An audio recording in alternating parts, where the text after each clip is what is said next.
Hi, welcome to rapid Android development course. ഈ വീഡിയോയിൽ നമ്മൾ പഠിക്കാൻ പോകുന്നത് ആൻഡ്രോയിഡ് ഏതൊക്കെ മേഖലകളിലാണ് ഉപയോഗിക്കുന്നത്, കൂടാതെ ഏതൊക്കെ തരത്തിലുള്ള ഡെവലപ്മെൻറ്റുകളാണ് ഉള്ളത്. ഒരു ആപ്പ് നിർമ്മിക്കുന്നതിന് മുൻപ് ആ ടൂളിനെ പറ്റി ഒരു ഓവറോൾ ഐഡിയ നമുക്കുണ്ടായിരിക്കണം. അതെന്തെല്ലാമാണ്? ഇതെല്ലാമാണ് ഈ വീഡിയോയിൽ നമ്മൾ പഠിക്കാൻ പോകുന്നത്. ആൻഡ്രോയിഡ് ഒരു മൊബൈൽ ഓപ്പറേറ്റിംഗ് സിസ്റ്റം ആണെന്ന് നമ്മൾ പലതവണ പറഞ്ഞു, അല്ലേ? ആൻഡ്രോയിഡ് മൊബൈലിൽ മാത്രമല്ല റൺ ചെയ്യുക. Mobile, tablet, TV, watch, car തുടങ്ങിയ എല്ലാ മേഖലകളിലും ഒരുപോലെ റൺ ചെയ്യുന്നു. ഈ ആൻഡ്രോയിഡ് മൊബൈലിലോ ടാബ്ലറ്റിലോ ഉപയോഗിക്കുന്ന വേർഷനുകൾ അറിയപ്പെടുന്നത് 4.0, 5.0 അങ്ങനെയുള്ള ഓരോ വേർഷൻ നെയിമിലാണ് അറിയപ്പെടുക. ഏറ്റവും പുതിയതായി വന്ന വെർഷനാണ് ആൻഡ്രോയിഡ് 9 പൈ എന്ന് പറയുന്നത്. കൂടാതെ TV-യിൽ ഉപയോഗിക്കുന്ന ആൻഡ്രോയിഡ് ഓപ്പറേറ്റിംഗ് സിസ്റ്റമാണ് ആൻഡ്രോയിഡ് TV എന്ന് അറിയപ്പെടുന്നത്. വാച്ചിൽ ഉപയോഗിക്കുന്നതാണ് wear OS എന്ന് പറയും. കാറിലാണെങ്കിൽ ആൻഡ്രോയിഡ് ഓട്ടോ. മറ്റൊരു കാര്യം നിങ്ങൾ മനസ്സിലാക്കേണ്ടത്, വാച്ചിൽ ഉപയോഗിക്കുന്ന ആൻഡ്രോയിഡ് വെർഷൻ മൊബൈലിൽ ഉപയോഗിക്കുന്ന ആൻഡ്രോയിഡ് വെർഷനുമായിട്ട് വ്യത്യാസമുണ്ട്. മൊബൈലിൽ ഉപയോഗിക്കുന്ന ഒരു ഇൻ്റർഫേസ് ആയിരിക്കില്ല നിങ്ങൾക്ക് വാച്ചിൽ ലഭ്യമാകുന്നത്. ആൻഡ്രോയിഡിൻ്റെ തന്നെ കസ്റ്റമൈസ്ഡ് ആയിട്ടുള്ള ഒരു ഓപ്പറേറ്റിംഗ് സിസ്റ്റം ആയിരിക്കും വാച്ചിൽ വർക്ക് ചെയ്യുക. അത് wear OS എന്നാണ് അറിയപ്പെടുന്നത്. അതുപോലെ തന്നെ TV-യിലും കാറിലും ഒക്കെ. മൊബൈലിലും ടാബ്ലറ്റിലും ഏകദേശം സെയിം ഇൻ്റർഫേസ് ആണ് ഫോളോ ചെയ്യുന്നത്. ഒരുപോലെയാണ് അത് വർക്ക് ചെയ്യുന്നത്. നമ്മൾ മൊബൈലിനുള്ള ഡെവലപ്മെൻറ്റാണ് ഇവിടെ ഫോക്കസ് ചെയ്യുന്നത്. അടുത്തത് വിവിധ തരം ആപ്പ് നിർമ്മാണത്തെ പറ്റിയാണ് നമ്മൾ പറയാൻ പോകുന്നത്. Type of development. രണ്ട് രീതിയിലാണ് നമുക്ക് ആപ്പ് ഡെവലപ്പ് ചെയ്യാൻ കഴിയുക. ഒന്ന് നേറ്റീവ് ആപ്പ് ഡെവലപ്മെൻറ്റും, രണ്ട് ഹൈബ്രിഡ് ആപ്പ് ഡെവലപ്മെൻറ്റും. നേറ്റീവ് ആപ്പ് ഡെവലപ്മെൻറ്റ് എന്ന് പറഞ്ഞു കഴിഞ്ഞാൽ ആൻഡ്രോയിഡ് SDK, ആൻഡ്രോയിഡ് സ്റ്റുഡിയോ തുടങ്ങിയ ടൂളുകൾ എല്ലാം ഉപയോഗിച്ചാണ് നമ്മൾ ഡെവലപ്പ് ചെയ്യുക. അതല്ലെങ്കിൽ പിന്നീട് നമുക്ക് വരുന്ന ഒരു ടൂളാണ് NDK, native development kit. Android SDK with combination of Android studio ആണെങ്കിൽ നമുക്ക് ജാവ, കോട്ട്ലിൻ യൂസ് ചെയ്തിട്ട് ആപ്പ് ഡെവലപ്പ് ചെയ്യാൻ പറ്റും. ജാവയോ കോട്ട്ലിനോ അല്ലെങ്കിൽ ഇത് രണ്ടും കൂടെ മിക്സ് ചെയ്തും നമുക്ക് ആപ്ലിക്കേഷൻ ഡെവലപ്പ് ചെയ്യാനായിട്ട് സാധിക്കും. NDK ആണെങ്കിൽ നേറ്റീവ് ഡെവലപ്മെൻറ്റ് കിറ്റാണ്. ഇത് C അല്ലെങ്കിൽ C++ പോലുള്ള പ്രോഗ്രാമിംഗ് ലാംഗ്വേജ് യൂസ് ചെയ്തിട്ട് ഡെവലപ്പ് ചെയ്യാൻ സാധിക്കും. ഇത് ഗൂഗിൾ റെക്കമെൻഡ് ചെയ്യുന്നില്ല. ഗൂഗിൾ റെക്കമെൻഡ് ചെയ്യുന്ന ഡെവലപ്മെൻറ്റാണ് ആൻഡ്രോയിഡ് സ്റ്റുഡിയോ ഉപയോഗിച്ച് ജാവയിലോ കോട്ട്ലിനിലോ എഴുതുന്ന ആപ്ലിക്കേഷനുകളാണ്. രണ്ടാമത് നിങ്ങൾക്ക് ചെയ്യാൻ കഴിയുന്നത് ഹൈബ്രിഡ് ആപ്ലിക്കേഷനാണ്. അത് ജാമറൈൻ, ഫോൺക്യാപ്പ്, അയോണിക്, ഫ്രെയിംവർക്ക് 7 തുടങ്ങിയ ടൂളുകൾ ഉപയോഗിച്ച് നമുക്ക് ചെയ്യാൻ സാധിക്കും. നമ്മൾ ഈ കോഴ്സിലൂടെ പഠിക്കുന്നത് ആൻഡ്രോയിഡ് നേറ്റീവ് ആപ്പ് ഡെവലപ്മെൻ്റ് ആണ്. ഇതിൻ്റെ ഗുണങ്ങളും ദോഷങ്ങളും എന്തൊക്കെയാണെന്ന് നോക്കാം. Pros and cons. Pros: access full features, അതായത് ആൻഡ്രോയിഡിലുള്ള എല്ലാ ഫീച്ചേഴ്സും നമ്മുടെ ആപ്പിലേക്ക് അഡോപ്റ്റ് ചെയ്യാനായിട്ട് പറ്റുന്നു. കൂടാതെ ഫുൾ സപ്പോർട്ടാണ്, അതായത് ഗൂഗിളാണ് ഈ ഓപ്പറേറ്റിംഗ് സിസ്റ്റത്തിന് കൂടുതൽ ടൂൾസുകളൊക്കെ നൽകുന്നത്. അതുകൊണ്ട് തന്നെ അവർ ഫുൾ സപ്പോർട്ട് നമുക്ക് തരുന്നു. ഡോക്യുമെൻറ്റേഷനും പുതിയ സോഫ്റ്റ്വെയർ അപ്ഡേറ്റും എല്ലാം തന്നെ നമുക്ക് തരുന്നു. മൂന്നാമത്, no limitations in app speed and performance. ആപ്പിൻ്റെ സ്പീഡിലോ പെർഫോമൻസിലോ യാതൊരു കോംപ്രമൈസും ഇല്ല. ഫുൾ സ്പീഡിൽ നമുക്ക് ആപ്പ് ഡെവലപ്പ് ചെയ്തെടുക്കാൻ പറ്റുന്നു. നാലാമത്, ബെസ്റ്റ് യൂസർ ഇൻ്റർഫേസ്. നമുക്ക് ഇഷ്ടമുള്ള രീതിയിൽ യൂസർ ഇൻ്റർഫേസ് നമുക്ക് ഡിസൈൻ ചെയ്ത് എടുക്കാനുള്ള സ്വാതന്ത്ര്യം നമുക്കിവിടെ കിട്ടുന്നു. അഞ്ചാമത്, അഡ്വാൻസ്ഡ് കസ്റ്റമൈസേഷൻ. നമുക്ക് ഇഷ്ടമുള്ള രീതിയിൽ നമ്മുടെ ആപ്പ് രൂപപ്പെടുത്തിയെടുക്കാൻ സാധിക്കും. ഏത് രീതിയിലും ആപ്പ് ഡെവലപ്പ് ചെയ്യാനായിട്ടുള്ള ഫ്രീഡം നമുക്ക് കിട്ടുന്നു. നേറ്റീവ് ആപ്പ് ഡെവലപ്മെൻറ്റിൽ രണ്ട് പ്രധാനപ്പെട്ട കോൺസുകളാണുള്ളത്. ഒന്ന് ഹൈ കോസ്റ്റ്, രണ്ടാമത് development and testing time increases. അതായത് ഹൈ കോസ്റ്റ് എന്ന് പറയുന്നത് ഡെവലപ്പേഴ്സിന് കൂടുതൽ പണം നമ്മൾ പേ ചെയ്യേണ്ടതായിട്ട് വരുന്നു ഒരു ആപ്പ് ഡെവലപ്പ് ചെയ്യാനായിട്ട്.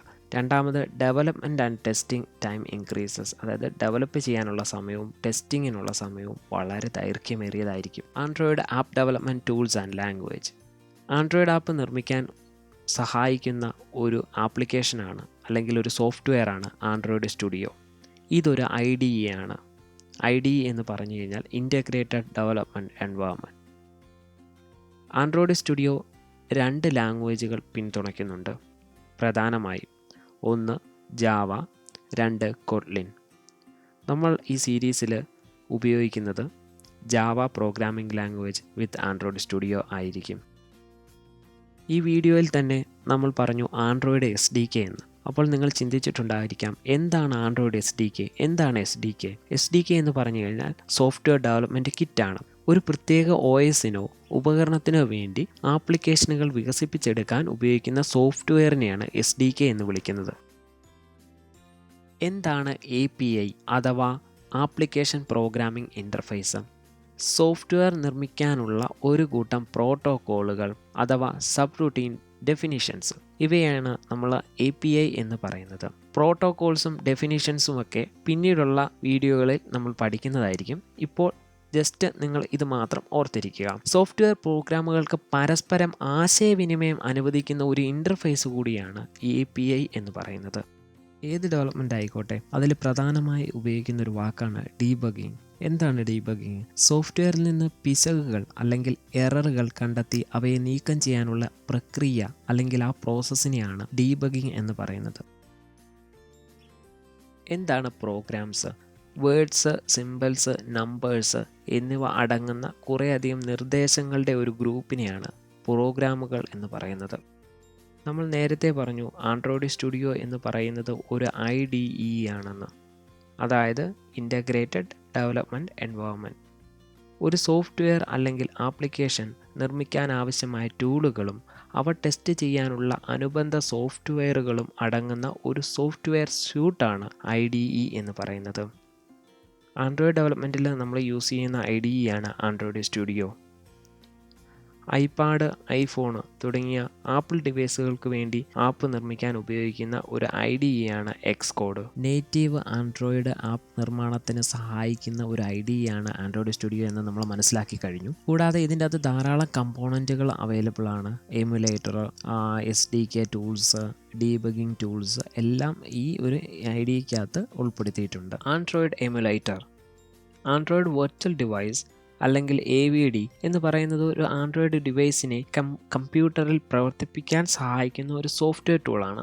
ഈ ടൂൾ എന്താ ചെയ്യുന്നതെന്ന് വെച്ച് കഴിഞ്ഞാൽ ഒരു ഫിസിക്കൽ ഡിവൈസിനെ സിമുലേറ്റ് ചെയ്ത് നമ്മുടെ കമ്പ്യൂട്ടറിനുള്ളിൽ കാണിക്കും. നമ്മൾ ഒരു ആപ്പ് ഡെവലപ്പ് ചെയ്തു, അത് ടെസ്റ്റ് ചെയ്യണമെന്നുണ്ടെങ്കിൽ, അത് റൺ ചെയ്യണമെന്നുണ്ടെങ്കിൽ ഈ എമുലേറ്ററിനുള്ളിലേക്ക് നമ്മൾ ആപ്പിനെ ഇൻസ്റ്റാൾ ചെയ്യുന്നു.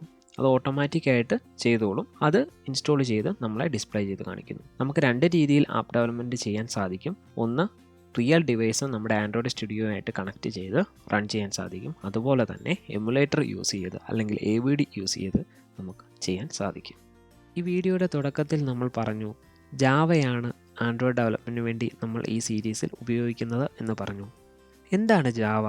കമ്പ്യൂട്ടറുകൾക്കും സ്മാർട്ട് ഡിവൈസുകൾക്കും വേണ്ടി ആപ്ലിക്കേഷനുകൾ നിർമ്മിക്കാൻ സഹായിക്കുന്ന ഒരു പ്രോഗ്രാമിംഗ് ലാംഗ്വേജ് അഥവാ പ്രോഗ്രാമിംഗ് ഭാഷയാണ് ജാവ എന്ന് പറയുന്നത്. ജാവയുടെ ചരിത്രത്തെപ്പറ്റി നമുക്ക് ഒന്ന് പരിശോധിക്കാം. ജെയിംസ് ഹോസ്ലിംഗ് എന്ന വ്യക്തിയാണ് ഈ ജാവ എന്ന ഭാഷ വികസിപ്പിച്ചെടുത്തത്.